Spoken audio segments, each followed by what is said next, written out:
Hello friends, ओम श्री गणेशाय नमः। आप सभी का स्वागत है आपके अपने यूट्यूब चैनल पर। फ्रेंड्स, आज हम आपको इस वीडियो में बताने जा रहे हैं दशा माता व्रत की 10वीं कथा और दशा माता व्रत की पूजा विधि, शुभ मुहूर्त और महत्व के बारे में। फ्रेंड्स, वीडियो शुरू करने से पहले आपसे रिक्वेस्ट है, अगर आप हमारे चैनल पर नए हैं और आपने अभी तक चैनल को सब्सक्राइब नहीं किया है तो प्लीज सब्सक्राइब कीजिएगा चैनल को, साथ ही प्रेस कीजिएगा बेल आइकन को, जिससे नए वीडियो से रिलेटेड नोटिफिकेशन आपको तुरंत प्राप्त हो सके। और वीडियो पसंद आने पर वीडियो को लाइक और शेयर जरूर कीजिएगा ताकि सभी भक्तों को इस वीडियो का लाभ प्राप्त हो सके। और कमेंट बॉक्स में जय दशा माता की जरूर लिखिएगा।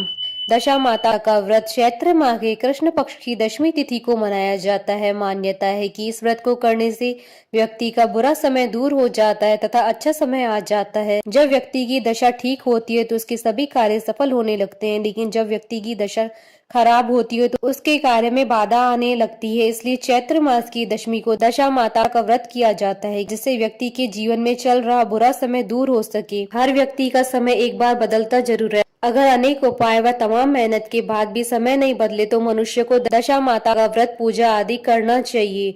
पीपल के वृक्ष पर होने वाली इस पूजा को अगर समय का ध्यान रखकर बेहतर मुहूर्त में किया जाए तो 1 वर्ष के अंदर ही समय में बदलाव आता है। फ्रेंड्स, अब आइए जानते हैं दशा माता व्रत के शुभ मुहूर्त के बारे में। दशा माता व्रत का मुख्य दिन 4 अप्रैल 2024 गुरुवार के दिन होगा। चैत्र कृष्ण दशमी तिथि प्रारंभ होगी 3 अप्रैल 2024 को शाम 6:29 पर और चैत्र कृष्ण दशमी तिथि का समापन होगा 4 अप्रैल 2024 को शाम 4:14 पर।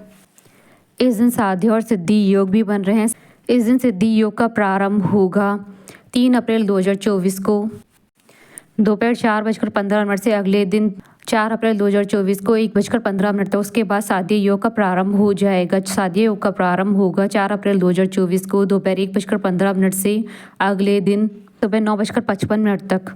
और अभिजीत मुहूर्त का प्रारंभ होगा 4 अप्रैल 2024 को दोपहर 12:05 से दोपहर 12:54 तक। और ब्रह्म मुहूर्त रहेगा सुबह 4:42 से सुबह 5:30 तक। और इस दिन राहु काल रहेगा दोपहर 2:02 से दोपहर 3:24 तक।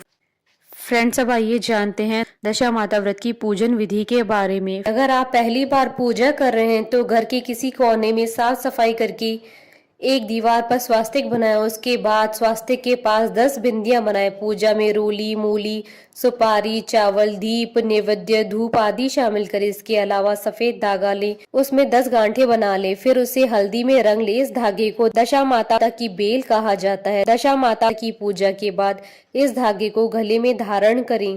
इस धागे को पूरे साल न उतारे। अगर आपको पूजा करते हुए 1 वर्ष या उससे अधिक समय हो गया है तो जब दशा माता की पूजा करें तो पुराने धागे को उतारकर नया धागा धारण करें। दशा माता की पूजा विधि विधान से करने पर मनुष्य का बुरा समय भी दूर हो जाता है तथा दशा माता की कृपा सदैव बनी रहती है। इसके साथ ही घर में सुख समृद्धि बनी रहती है। यह व्रत चैत्र माह के कृष्ण पक्ष की 10वीं तिथि को किया जाता है। सुहागिन महिलाएं यह व्रत अपने घर की दशा सुधारने के लिए करती है। इस दिन कच्चे सूत का 10 तार का डोरा, जिसमें 10 किठाने लगाते हैं, लेकर पीपल की पूजा की जाती है। इस डोरे की पूजन करने के बाद पूजन स्थल पर नल दमयंती की कथा सुनती हैं। इसके बाद डोरे को गले में बांधती हैं। पूजन के पश्चात महिलाएं अपने घरों पर हल्दी व कुमकुम के छापे लगाती हैं। एक ही प्रकार का अन्न एक समय खाती है। भोजन में नमक नहीं होना चाहिए। विशेष रूप से अन्न में गेहूं का ही उपयोग करते हैं। घर की साफ सफाई करके घरेलू जरूरत के सामान के साथ साथ झाड़ू इत्यादि भी खरीदते हैं। यह व्रत जीवन भर किया जाता है और इसका उद्यापन नहीं होता है। दशा माता व्रत की पौराणिक कथा। दशा माता व्रत की पौराणिक कथा के अनुसार प्राचीन समय में राजा नल और दमयंती रानी सुखपूर्वक राज्य करते थे। उनके 2 पुत्र थे। उनके राज्य में प्रजा सुखी और संपन्न थी। एक दिन की बात है कि उस दिन होली दशा थी। एक ब्राह्मणी राजमहल में आई और रानी से कहा, दशा का डोरा ले लो। बीच में दासी बोली, हाँ रानी साहिबा, आज के दिन सभी सुहागिन महिलाएं दशा माता का पूजन और व्रत करती हैं तथा इस डोरे की पूजा करके गले में बांधती है, जिससे अपने घर में सुख समृद्धि आती है। अतः रानी ने ब्राह्मणी से डोरा ले लिया और विधि अनुसार पूजन करके गले में बांध दिया। कुछ दिनों के बाद राजा नल ने दमयंती के गले में डोरा बंधा हुआ देखा। राजा ने पूछा, इतने सोने के गहने पहनने के बाद भी आपने ये डोरा क्यों पहना है? रानी कुछ कहती उसके पहले ही राजा ने डोरे को तोड़कर जमीन पर फेंक दिया। रानी ने उस डोरे को जमीन से उठा लिया और राजा से कहा, यह तो दशा माता का डोरा था। आपने उनका अपमान करके अच्छा नहीं किया। जब रात्रि में राजा सो रहे थे तब दशा माता स्वप्न में बुढ़िया के रूप में आई और राजा से कहा, हे राजा, तेरी अच्छी दशा जा रही है और बुरी दशा आ रही है। तूने मेरा अपमान करके अच्छा नहीं किया। ऐसा कहकर बुढ़िया अर्थात दशा माता अंतर ध्यान हो गई। अब जैसे जैसे दिन बीतते गए वैसे वैसे कुछ ही दिनों में राजा के ठाट बाट, हाथी घोड़े, लाव लश्कर, धन धान्य, सुख शांति सब कुछ नष्ट होने लगे। अब तो भूखे मरने का समय तक आ गया था। एक दिन राजा ने दमयंती से कहा, तुम अपने दोनों बच्चों को लेकर अपने मायके चली जाओ। रानी ने कहा, मैं आपको छोड़कर कहीं नहीं जाऊंगी। जिस प्रकार आप रहेंगी उसी प्रकार मैं भी आपके साथ रहूंगी। तब राजा ने कहा, अपने देश को छोड़कर दूसरे देश में चली, वहां जो भी काम मिल जाएगा वही काम कर लेंगे। इस प्रकार नल दमयंती अपने देश को छोड़कर चल दिए। चलते चलते रास्ते में भील राजा का महल दिखाई दिया। वहां राजा ने अपने दोनों बच्चों को अमानत के तौर पर छोड़ दिया। आगे चले तो रास्ते में राजा की मित्र का गांव आया। राजा ने रानी से कहा, चलो हमारे मित्र के घर चले। मित्र के घर पहुंचने पर उनका खूब आदर सत्कार हुआ और पकवान बनाकर भोजन कराया। मित्र ने अपने शयन कक्ष में सुलाया। उसी कमरे में मोर की आकृति की खूंटी पर मित्र की पत्नी का हीरो जड़ा कीमती हार टंगा था। मध्य रात्रि में रानी की नींद खुली तो उन्होंने देखा कि वह बेजान खूंटी हार को निगल रही है। यह देखकर रानी ने तुरंत राजा को जगाकर दिखाया और दोनों ने विचार किया कि सुबह होने पर मित्र के पूछने पर क्या जवाब देंगे। अतः यहाँ से इसी समय चले जाना चाहिए। राजा रानी दोनों रात्रि को ही वहां से चल दिए। सुबह होने पर मित्र की पत्नी ने खूंटी पर अपना हार देखा। हार वहां नहीं था। तब उसने अपने पति से कहा, तुम्हारे मित्र कैसे हैं जो मेरा हार चुराकर रात्रि में भाग गए। मित्र ने अपनी पत्नी को समझाया, मेरा मित्र कदापि ऐसा नहीं कर सकता। धीरज रखो, कृपया उसे चोर मत कहो। आगे चलने पर राजा नल की बहन का गांव आया। राजा ने बहन के घर खबर पहुंचाई कि तुम्हारे भाई भौजाई आए हुए हैं। खबर देने वाले से बहन ने पूछा कि उनके हाल चाल कैसे हैं। वह बोला, दोनों अकेले हैं, पैदल ही आए हैं तथा वे दुखी हाल में हैं। इतनी बात सुनकर बहन थाली में कांदा रोटी रखकर भैया भाभी से मिलने आई। राजा ने तो अपने हिस्से का खा लिया परंतु रानी ने जमीन में गाड़ दिया। चलते चलते एक नदी मिली।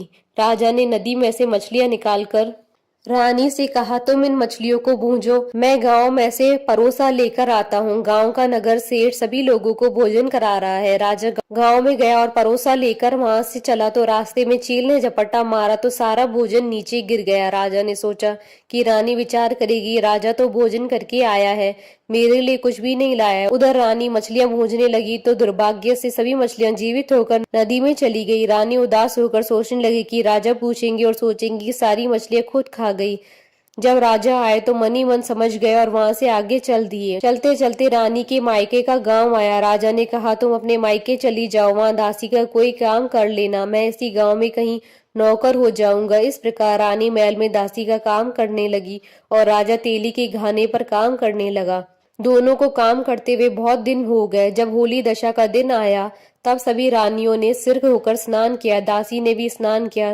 दासी ने रानियों का सिर गूंथा तो राजमाता ने कहा, मैं भी तेरा सिर गूंथ दूं। ऐसा कहकर राजमाता जब दासी का सिर गूंथ रही थी तब उन्होंने दासी के सिर में पद्म देखा। यह देखकर राजमाता की आंखें भर आई और उनकी आंखों से आंसू की बूंदें गिरी। आंसू जब दासी की पीठ पर गिरे तो दासी ने पूछा, आप क्यों रो रही हैं? राजमाता ने कहा, तेरी जैसी मेरी भी बेटी है जिसके सिर में भी पद्म था, तेरे सिर में भी पद्म है। यह देखकर मुझे उसकी याद आ गई। तब दासी ने कहा, मैं आपकी ही बेटी हूँ, दशा के कोप से मेरे बुरे दिन चल रहे हैं इसलिए यहाँ चली आई। माता ने कहा, बेटी तूने ये बात हमसे क्यों छिपाई? दासी ने कहा, माँ मैं सब कुछ बता देती तो मेरे बुरे दिन नहीं कटते। आज मैं दशा माता का व्रत करूंगी तथा उनसे गलती की क्षमा याचना करूंगी। अब तो राजमाता ने भी बेटी से पूछा, हमारे जमाई कहाँ हैं? बेटी बोली, वे इसी गांव में किसी तेली के घर काम कर रहे हैं। अब गांव में उनकी खोज कराई गई और उन्हें महल में लेकर आए। जमाई राजा को स्नान कराया, वह नए वस्त्र पहनाए और पकवान बनाकर उन्हें भोजन कराया गया। अब दशा माता के आशीर्वाद से राजा नल और दमयंती के अच्छे दिन लौट आए। कुछ दिन ही वहीं बिताने के बाद अपने राज्य जाने को कहा। दमयंती के पिता ने खूब सारा धन, लाव लश्कर, हाथी घोड़े आदि देकर बेटी जम्मई को विदा किया। रास्ते में वही जगह आई जहाँ रानी ने मछलियों को भूना था। और राजा के हाथ से चील के झपट्टा मारने से भोजन जमीन पर आ गिरा था। तब राजा ने कहा, तुमने सोचा होगा कि मैंने अकेले भोजन कर लिया होगा, परंतु चील ने झपट्टा मारकर गिरा दिया था। अब रानी ने कहा, आपने सोचा होगा कि मैंने मछलियां भूनकर अकेले खा ली होगी, परंतु वे तो जीवित होकर नदी में चली गई थी। चलते चलते अब राजा की बहन का गांव आया। राजा ने बहन के यहाँ खबर भेजी। खबर देने वाले से पूछा कि उनकी हालचाल कैसे हैं। उसने बताया कि वे बहुत अच्छी दशा में हैं। उनके साथ हाथी, घोड़े, लाव लश्कर है। यह सुनकर राजा की बहन मोतियों की थाल सजा कर लाई। तभी दमयंती ने धरती माता से प्रार्थना की और कहा, माँ, आज मेरी अमानत मुझे वापस दे दें। यह कहकर उस जगह को खोदा जहां कांधा रोटी गाड़ दिया था। खोदने पर रोटी तो सोने की और कांधा चांदी का हो गया। ये दोनों चीजें बहन की थाली में डाल दी और आगे चलने की तैयारी करने लगे। वहां से चलकर राजा अपने मित्र के घर पहुंचे। मित्र ने उनका पहले के समान खूब आदर सत्कार और सम्मान किया। रात्रि विश्राम के लिए उन्हें उसी शयन कक्ष में सुलाया। मोरनी वाली खूंटी के हार निकल जाने वाली बात से नींद नहीं आई। आधी रात के समय वही मोरनी वाली खूंटी हार उगलने लगी तो राजा ने अपने मित्र को जगाया तथा रानी ने मित्र की पत्नी को जगाकर दिखाया, आपका हार तो इसने निगल लिया था। आपने सोचा होगा कि हार हमने चुराया है। दूसरे दिन प्रातःकाल नित्य कर्म से निपटकर वहां से चल दिए। वे भील के राजा के पास पहुंचे और अपने पुत्रों को मांगा तो भील राजा ने देने से मना कर दिया। गांव के लोगों ने उन बच्चों को वापस दिलाया। नल दमयंती अपने बच्चों को लेकर अपनी राजधानी के निकट पहुंचे तो नगर वासियों ने लाव लश्कर के साथ उन्हें आते हुए देखा। सभी ने बहुत प्रसन्न होकर उनका स्वागत किया तथा गाजे बाजे के साथ उन्हें महल पहुंचाया।